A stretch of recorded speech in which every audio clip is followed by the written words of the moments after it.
Hello बच्चों, चलिए प्रश्न को पढ़ते हैं और समझते हैं। यदि एफ एक्स बराबर है एक्स माइनस 4/2 वर्गमूल एक्स, तो एफ डैश एक का मान है। विकल्प ए, बी, सी और डी में से हमें सही विकल्प का चुनाव करना है। प्रश्न को हल करने से पहले हम प्रश्न के लिए मुख्य अवधारणा लिख लेते हैं। तो प्रश्न के लिए मुख्य अवधारणा जिसकी सहायता से हम इस प्रश्न को हल करेंगे, तो मुख्य अवधारणा में हम अवकलन का एक सूत्र लिखेंगे और उसी की मदद से इस प्रश्न को हल किया जाएगा।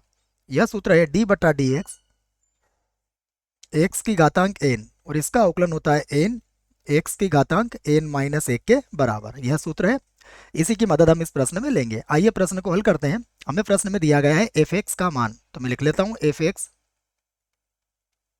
बराबर एक्स माइनस 4 और बटे में है 2 वर्गमूल एक्स। हम इसे अलग अलग करके लिख लेंगे।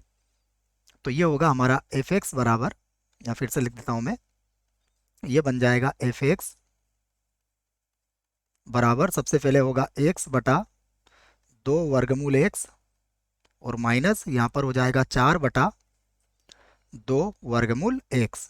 हमें पता है वर्गमूल एक्स से ये एक्स वर्गमूल एक्स बार कट जाएगा, और वर्गमूल एक्स का अर्थ क्या होता है, घातांक 1/2 होती है, ये भी हमें पता है। तो हम इसी बात को यहाँ लिख लेते हैं। एफ एक्स बराबर ये तो हो जाएगा वर्गमूल एक्स और बटे में कितना आ जाएगा 2। ये समझ में आ गया। फिर 2 से 4 कट जाएगा 2 बार, तो ये हो जाएगा माइनस का 2 और बटे में आ जाएगा वर्गमूल एक्स।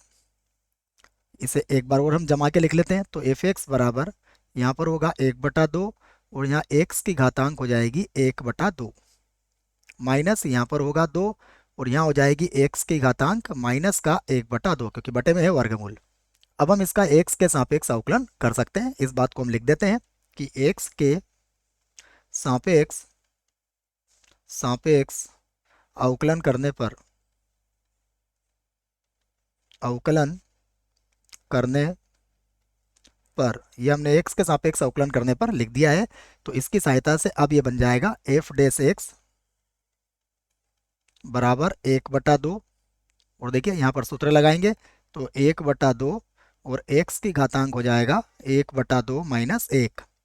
यहाँ पर -2 है, इसका अवकलन करेंगे तो माइनस का 1/2 और एक्स की घातांक हो जाएगा -1/2 और माइनस का 1। इस संबंधित सूत्र मैंने मुख्य अवधारणा में लिख दिया है।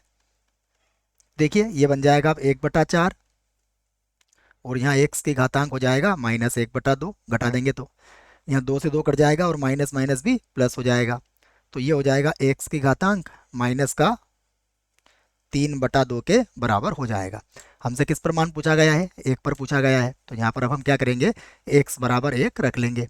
तो इसमें अब हम एक्स का मान 1 रख लेते हैं। देखिए तो अब हमें मिलेगा एफ डैश एक्स का मान हमने 1 रख लिया, तो यहाँ पर होगा 1/4 और 1 की घातांक हो जाएगा माइनस का 1/2 प्लस यहाँ पर भी हो जाएगा 1 और इसकी घातांक हो जाएगा माइनस का 3/2। तो अब हम लिख सकते हैं एफ डैश 1 बराबर क्या मिलेगा। देखिए यहाँ पर यहाँ हो जाएगा 1/4, 1/4 गुणा 1 लिखने की आवश्यकता नहीं है, और प्लस यहाँ पर 1 की घातांक माइनस 3/2 भी किसके बराबर हो जाएगा, 1 के बराबर हो जाएगा।